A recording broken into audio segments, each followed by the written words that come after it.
Hey guys, most people know that speed is something you lose as you age, but how quickly does it actually happen and at what age does it start? To answer that, I took the fastest ever sprint times for every age group and figured out how they all compared from 18 right through to 80. Before we look at the results, I will quickly explain my method, which I feel gives an accurate picture of how speed changes with age.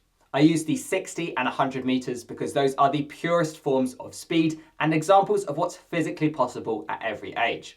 The resource I used had the fastest times for every individual age, but it was quite spiky in places due to the performance of individual athletes. So if an older athlete had recorded a faster time than someone younger, I would use that time for the younger age, and that gives a much cleaner picture of what's possible.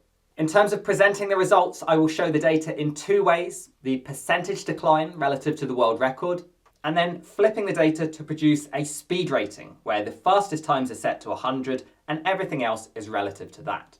I will also reference the original sprint times, so hopefully there is something for everyone. Okay, so here is the speed rating graph in full. For me, the first thing that stands out is that while there is a little dip after 35, speed doesn't change dramatically before the age of 40. There are many examples of elite sprinters who ran their best times in their 30s, and at 40 years old, Kim Collins ran 9.93 and Merlin Ottey ran 10.91. However, once you hit 40, there does seem to be a clear slowing down, and it's relatively consistent year to year.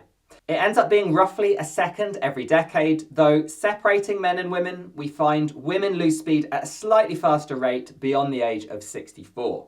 That means at the elite level, men are losing 900ths, 0.09 seconds every year from age 40 to 74, and women are losing a 10th, 0.1 seconds through to 64, and then closer to 1500ths a year beyond that. To put some of these times into context, Kylian Mbappe, considered to be one of the fastest footballers, is estimated to be capable of running around 10.9 seconds for 100 meters. If we compare that to the elite sprinters, former Olympic medalist Garth Robinson ran 10.88 at the age of 52, and Merlin Ottey ran 10.91 at the age of 40. We can also see what age a sprinter is at their athletic peak. If we dig into the data, we have Usain Bolt's world record at the age of 22, and the other three records set at 28, 21, and both 24 and 26. I think it's therefore fair to say that for most individuals, their athletic peak for speed lies in their 20s, and there is some slowing down after 30, but only around 2 to 3% before the age of 40.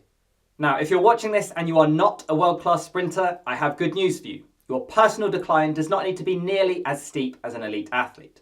I did a separate analysis of high-level amateurs. These are masters athletes who had a personal best I could reference from their 20s and were competitive in their 30s and 40s, and their graph looks like this. So while the peak of human performance might be declining by a 1/10 of a second every year, these individuals are losing speed at approximately half that rate. Now, why is that? The main reason is likely to be that these individuals have not reached their genetic potential.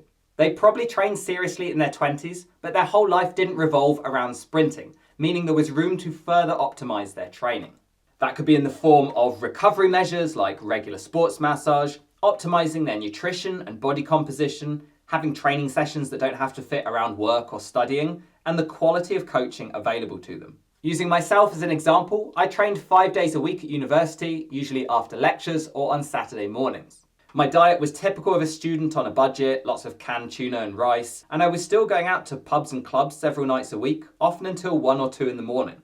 And that led to a personal best of 11.7 for the 100 meters at the age of 24.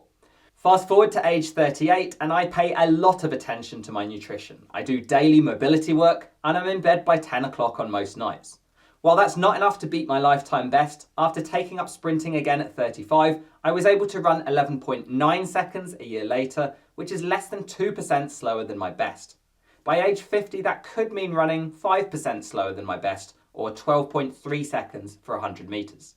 To take this one step further, if you have never deliberately trained for speed and power, it's entirely possible you end up running faster in your 40s and 50s than you ever have in your life.